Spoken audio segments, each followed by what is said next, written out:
Sure. Well, thanks, everyone. I mean, like, you have to be here, but I'll only, try and hold your attention for a little while, so bear with me. I'm here to talk to you a bit today about communicating with impact. You did meet me, I think it was last week, but just a little bit about me. I'm the Centre Manager for the Space Science and Technology Centre, which is the centre that Binar and BinarX and the Desert Fireball Network and the planetary geologists, they're all part of at Curtin University. So, and I support the operations and the missions, all the researchers, all the cool stuff they do, I get to support that. How I got here, I studied electronics engineering, or electronics and communications engineering and physics here at Curtin about 10 years ago. And I worked on telescopes, radio telescopes, the MWA and the SKA precursor instruments since then. So that's about me. Some other stuff. I'm learning to play the harp. I have a solar system tattoo all over me, which is kind of cool. I'm an artist and a writer, and I think these things all interconnect. And I think it's really important to have your passions and how that works, or that combines with your work. So what we're going to talk about is communicating with impact, and then we're going to apply that to our posters and just to life in general. So communicating with impact is something that a lot of researchers don't do very well, and it's arguably the most important part of research, because you can be the smartest girl in the world, or you can have $1 million idea, but if you can't tell people about that in a way that makes sense, if you can't communicate that with other people, those ideas would die with you and no one would ever know how amazing you are. So communicating with impact it's a key skill that you're going to use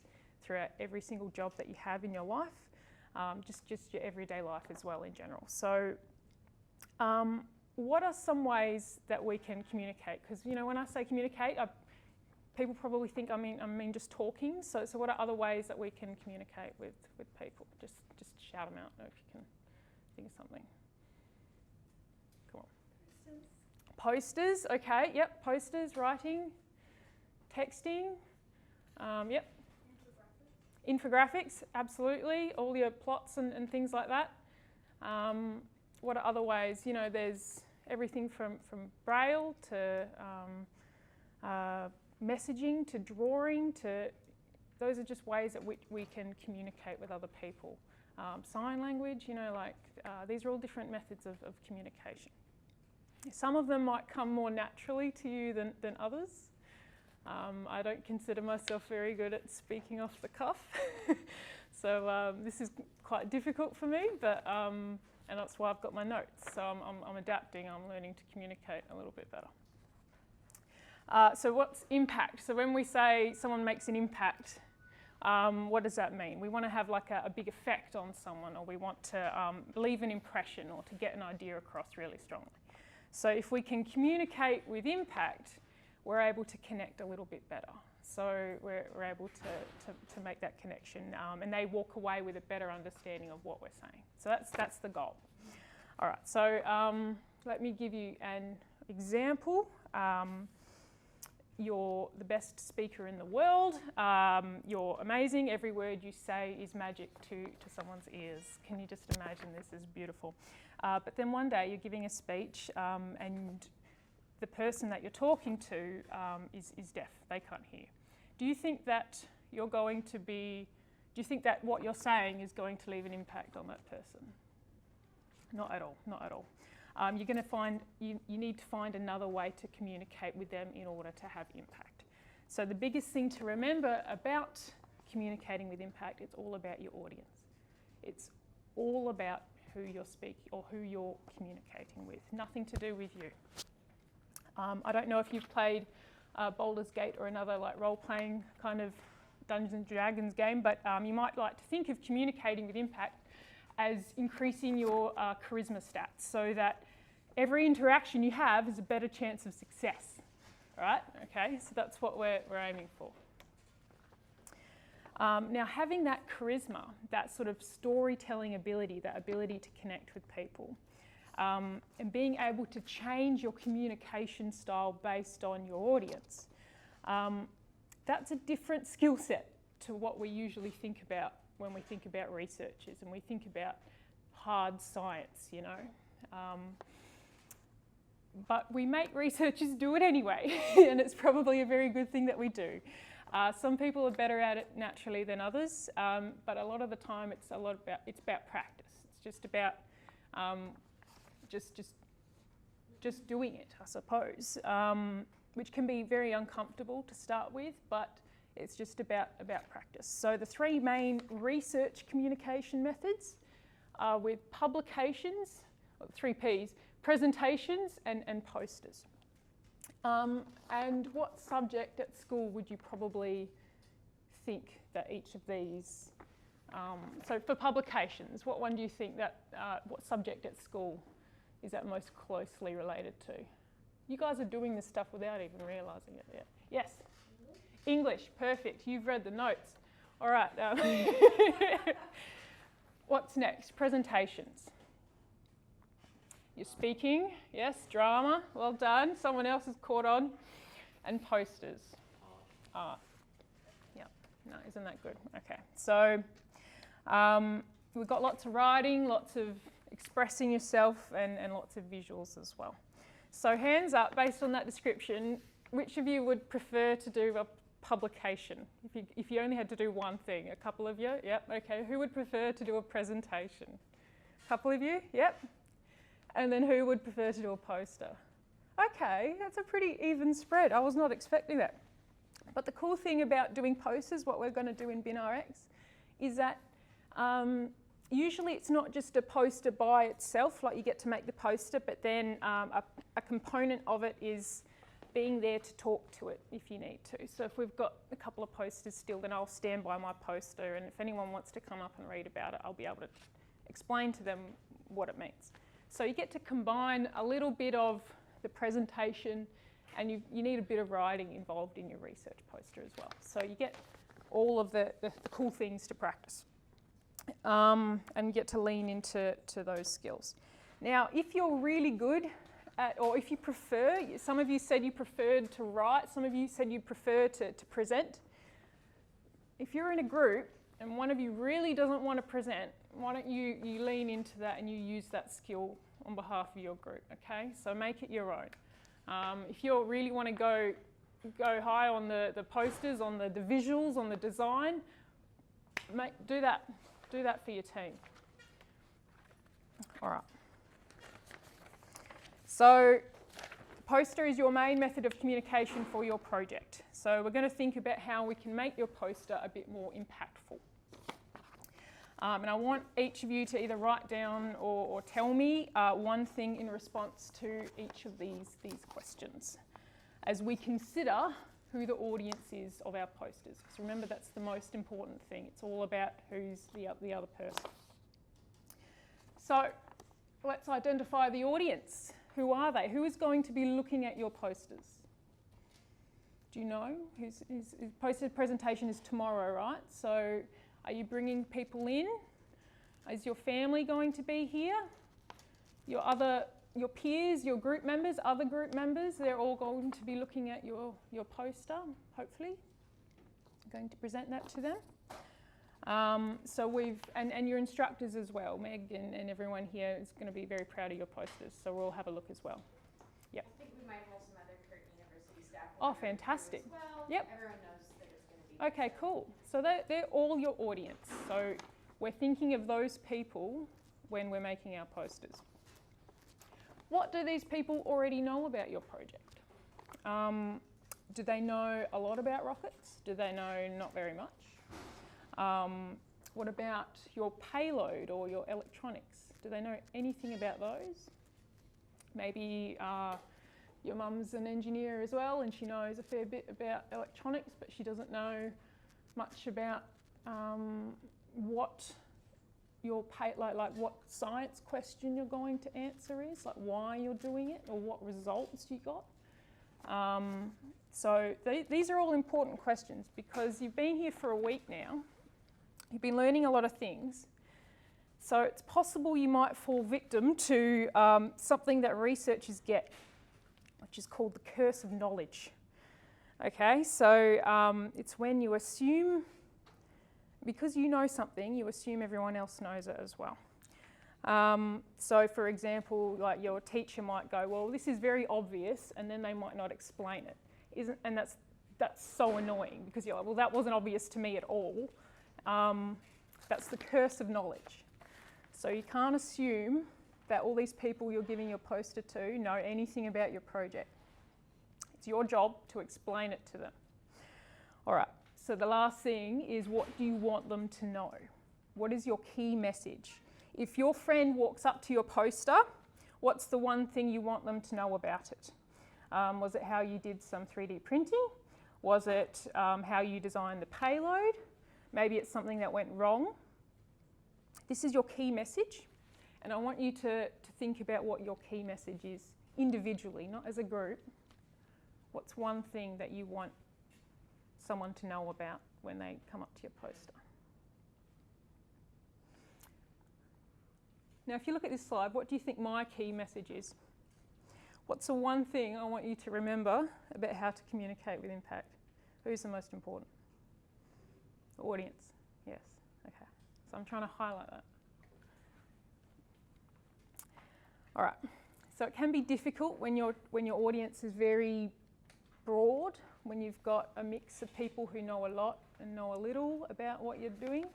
My suggestion is to just sort of aim for the middle.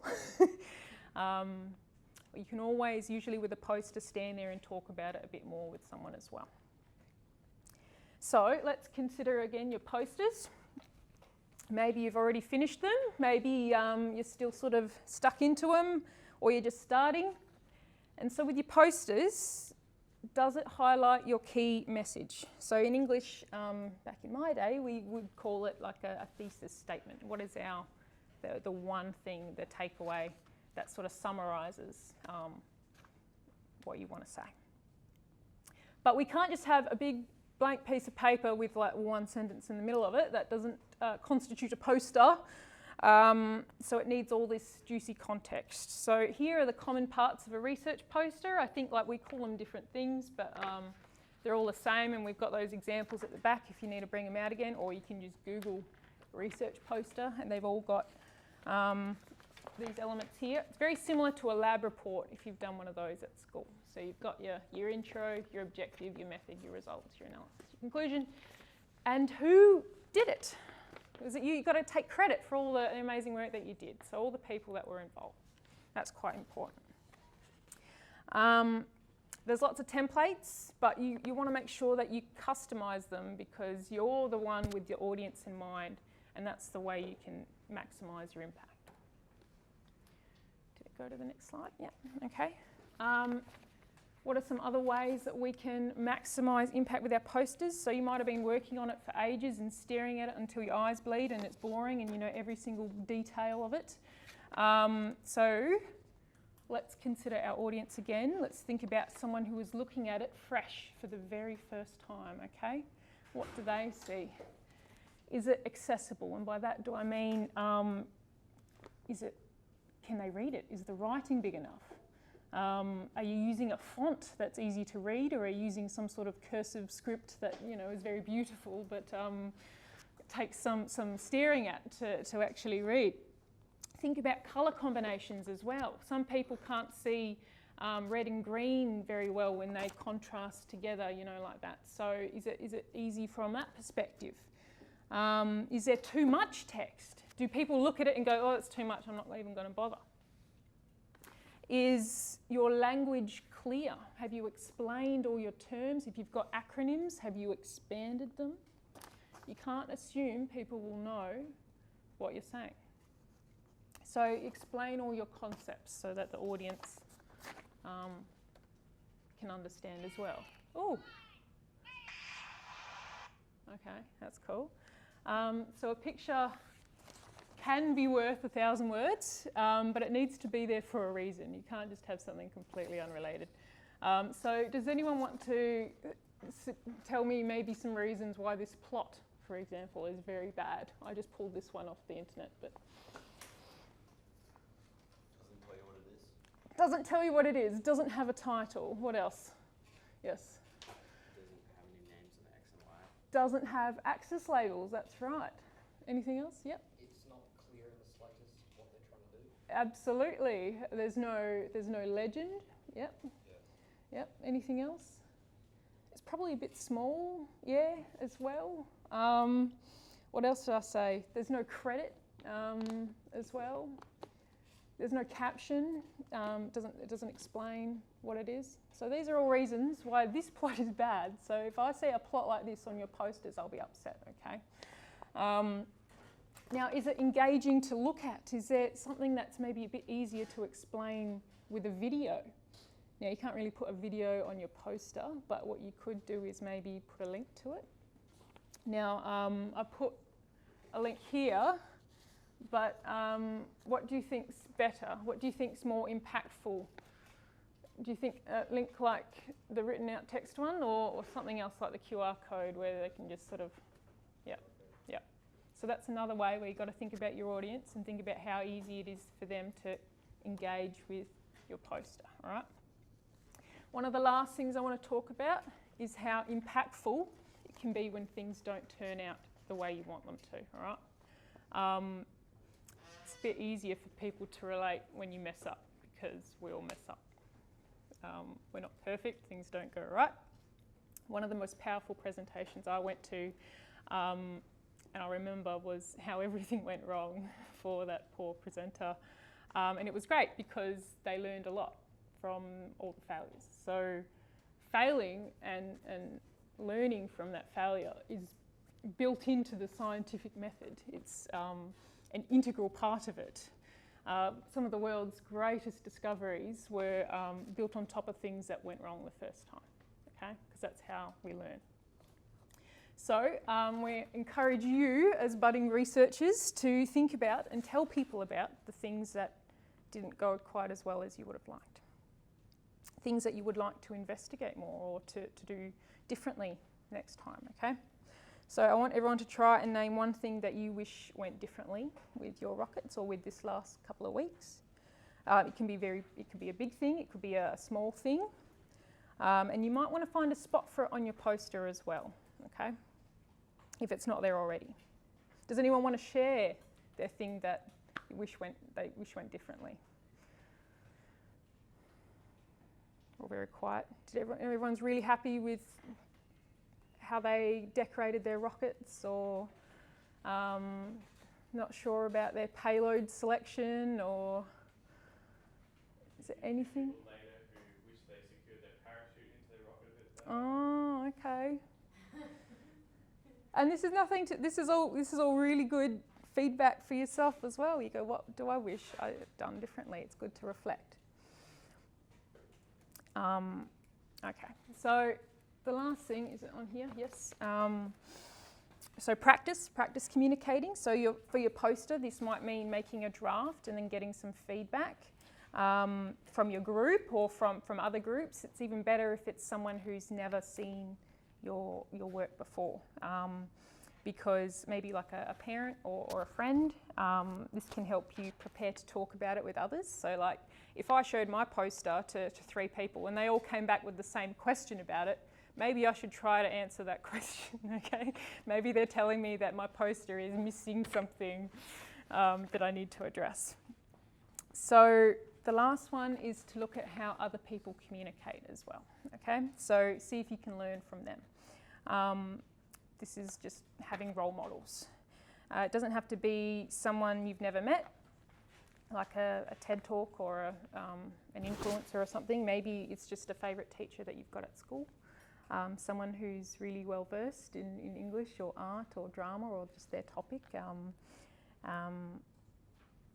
So if you have a favourite teacher, sort of think about what you like about them. Is it they might make the topic more fun or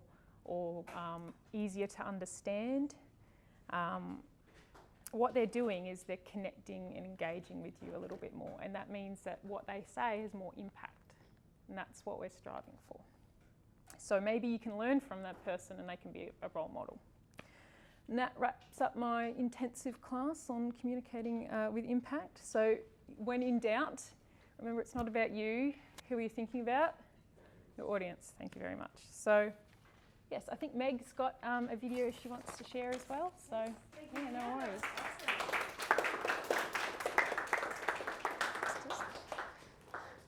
All right, so I'll keep it short. Thank you so much, Mia. That was incredible. I'll just demic you in case we end up feeding back. What's the word?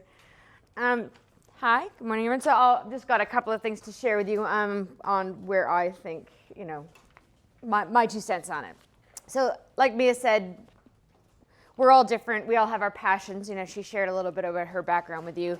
And all of those things go into making you who you are. And everyone is going to be a little bit different. So when I think about the times that I've experienced someone communicating with me and it's had a lot of impact, it's been that they were speaking with their authentic voice, you know, with who they were, with why they did what they did, with what they were passionate about. And that's not going to be the same for everyone. You know, some of us are outgoing, some of us are extroverted, some of us are quiet, some of us are serious, some of us are laser focused, but we're all different. And my example is I was one of the weird kids growing up. I don't know, it's a surprise. But when I was young, you know, I got a bit bullied. I always thought I was a bit too much. So I spent a lot of my, you know, childhood, young adulthood, middle adulthood, trying to fit into communicating how I thought people needed me to communicate, but not in a healthy way, not tailoring my communication, but just sort of hiding or toning down who I was a little bit to sort of meet other people's expectations. But what I've learned, especially through First Lego League and judging and working with students, is that through that diversity, everyone's got value. Everyone's got something that they're good at. And it's all a little bit different, and it might not be what you expect. So that's what you bring to the table, and you know, that's your superpower. If you can nurture that, then that can be something that really takes you a lot further. So for me, I think mine is curiosity. I've always been a very curious person, so I've jumped into this environment and gotten to just ferret down into all the little cool bits, and then I get really excited about it. My superpower is getting other people excited about things that I'm excited about, I think. And so, you know, but have a think about what yours might be. You know, you don't have to shout it out, write it down. It doesn't matter what it is, but don't let people roll their eyes at what you think it is, and nurture it, and that's your authentic voice. So that's my explanation of the authentic voice. And so when you're speaking about what you do and with that passion, this is a little video. The audio is going to be terrible, I'm sorry, and it's a little bit old, it's a little bit hokey, but it's an early TED Talk. TED Talks are wonderful examples of communications with impact. And this is starting with why. Like, rather than talking about what you do, talk about why you do it, whether that's, you know, your purpose behind it or your passion, and that's got a huge amount of impact. So I might actually just get you together round, if we can't hear it, come a little bit closer, because it's going to play off of here. But come on over, and we'll just see how we can go with this. So this is an edited down version. There's a longer version, but I'm not going to torture you 17 minutes. How do you explain when things don't go as we assume? Or better, how do you explain when others are able to achieve things that seem to defy all of the assumptions? For example, why is Apple so innovative? Year after year after year after year, they're more innovative than all their competition. And yet, they're just a computer company. They're just like everyone else. They have the same access to the same talent, the same agencies, the same consultants, the same media. Then why is it that they seem to have something different? Why is it that Martin Luther King led the civil rights movement? He wasn't the only man who suffered in a pre-civil rights America, and he certainly wasn't the only great orator of the day. Why him? And why is it that the Wright brothers were able to figure out controlled powered manned flight when there were certainly other teams who were better qualified, better funded, and they didn't achieve powered manned flight, and the Wright brothers beat them to it? There's something else at play here. Why, how, what? This little idea explains why some organizations and some leaders are able to inspire where others aren't. Let me define the terms really quickly. Every single person, every single organization on the planet knows what they do 100%. Some know how they do it, whether you call it your differentiating value proposition or your proprietary process or your USP. But very, very few people or organizations know why they do what they do. And by why, I don't mean to make a profit. That's a result. It's always a result. By why, I mean what's your purpose? What's your cause? What's your belief? Why does your organization exist? Why do you get out of bed in the morning? And why should anyone care? Well, as a result, the way we think, the way we act, the way we communicate is from the outside in. It's obvious. We go from the clearest thing to the fuzziest thing.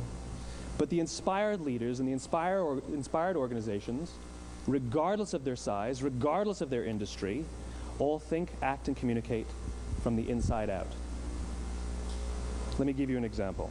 I use Apple because they're easy to understand and everybody gets it. If Apple were like everyone else, a marketing message from them might sound like this. We make great computers. They're beautifully designed, simple to use, and user-friendly. Want to buy one? Meh. And that's how most of us communicate. That's how most marketing is done, that's how most sales is done, and that's how most of us communicate interpersonally. We say what we do, we say how we're different or how we're better, and we expect some sort of behavior, a purchase, a vote, something like that. Here's our new law firm. We have the best lawyers with the biggest clients. We have, we always perform for our clients, do business with us. Here's our new car. It gets great gas mileage. It has, leather seats. Buy our car. But it's uninspiring. Here's how Apple actually communicates. Everything we do, we believe in challenging the status quo. We believe in thinking differently. The way we challenge the status quo is by making our products beautifully designed, simple to use, and user-friendly. We just happen to make great computers. Want to buy one? Totally different, right? You ready to buy a computer from me? All I did was reverse the order of the information. What it proves to us is that people don't buy what you do, people buy why you do it. People don't buy what you do, they buy why you do it. This explains why every single person in this room is perfectly comfortable buying a computer from Apple. But we're also perfectly comfortable buying an MP3 player from Apple, or a phone from Apple, or a DVR from Apple. But as I said before, Apple's just a computer company. There's nothing that distinguishes them structurally from any of their competitors. Their competitors are all equally qualified to make all of these products. In fact, they tried. A few years ago, Gateway came out with flat-screen TVs. They're eminently qualified to make flat-screen TVs. They've been making flat-screen monitors for years. Nobody bought one. But if you don't know why you do what you do, and people respond to why you do what you do, then how will you ever get people to vote for you or buy something from you, or more importantly, be loyal and want to be a part of what it is that you do? Again, the goal is not just to sell people who need what you have. The goal is to sell to people who believe what you believe. The goal is not just to hire people who need a job. It's to hire people who believe what you believe. I always say that, there's, if you hire people just because they can do a job, they'll work for your money. But if you hire people who believe what you believe, they work for you with blood and sweat and tears. And nowhere else is there a better example of this than with the Wright brothers. Most people don't know about Samuel Pierpont Langley. And back in the early 20th century, the pursuit of powered manned flight was like the dot-com of the day. Everybody was trying it. And Samuel Pierpont Langley had what we assume to be the recipe for success. I mean, even now, you ask people, why did your product or why did your company fail? And people always give you the same permutation of the same three things. Undercapitalized, the wrong people, bad market conditions. It's always the same three things. So let's explore that. Samuel Pierpont Langley was given $50,000 by the War Department to figure out this flying machine. Money was no problem. He held a seat at Harvard and worked at the Smithsonian and was extremely well connected. He knew all the big minds of the day. He hired the best minds money could find, and the market conditions were fantastic. The New York Times followed him around everywhere, and everyone was rooting for Langley. And how come we've never heard of Samuel Pierpont Langley? A few hundred miles away in Dayton, Ohio, Orville and Wilbur Wright. They had none of what we consider to be the recipe for success. They had no money. They paid for their dream with the proceeds from their bicycle shop. Not a single person on the Wright brothers' team had a college education, not even Orville or Wilbur. And the New York Times followed them around nowhere. The difference was Orville and Wilbur were driven by a cause, by a purpose, by a belief. They believed that if they could figure out this flying machine, it'll change the course of the world. Samuel Pierpont Langley was different. He wanted to be rich, and he wanted to be famous. He was in pursuit of the result. He was in pursuit of the riches. And lo and behold, look what happened. The people who believed in the Wright brothers' dream worked with them with blood and sweat and tears. The others just worked for the paycheck. And they tell stories of how every time the Wright brothers went out, they would have to take 5 sets of parts because that's how many times they would crash before they came in for supper. And eventually, on December 17th, 1903, the Wright brothers took flight. All right, so thanks for listening to that. Sorry about the bad audio. But with the Binar Space Program, I don't know if you've been on the website, but that is a big part of what inspires me about working with the Binar Space Program. It's not that we put 1U satellites into low Earth orbit, which is pretty cool, but why we're doing it? We're doing it because we want to put space in the hands of Western Australia. You know, we want to connect people to that. We want to lower the barriers for access to space and revolutionize access to space. And you know how we do that is with our 1U CubeSats and our BinarX programs, but why we do it is really what I find so compelling. And I'm sure you'll agree, you've heard from a lot of the people of the Binar Space Program and the Space Science and Technology Center over the last 10 days. And you know, they're incredible human beings, and I am very proud to wear the shirt. I'm so proud to be a part of this, and I'm also really proud to be able to contribute to the next generation of our, you know, space sector and science sector in WA, and I hope that's going to be you. So just so amazed at what you've all achieved over the last 10 days, and I'm so grateful that I'm here, and I'm grateful that you're here. So I hope you have a great day finishing up our rockets and our posters, and have a great launch tonight, but you should all be so proud of yourselves, because I'm super, super proud as well. So thank you, everyone. All right, well, let's get stuck into whatever we want to get stuck into. I was hoping you could help me with some sign making. And I have cupcakes. Oh, you brought the cupcakes today?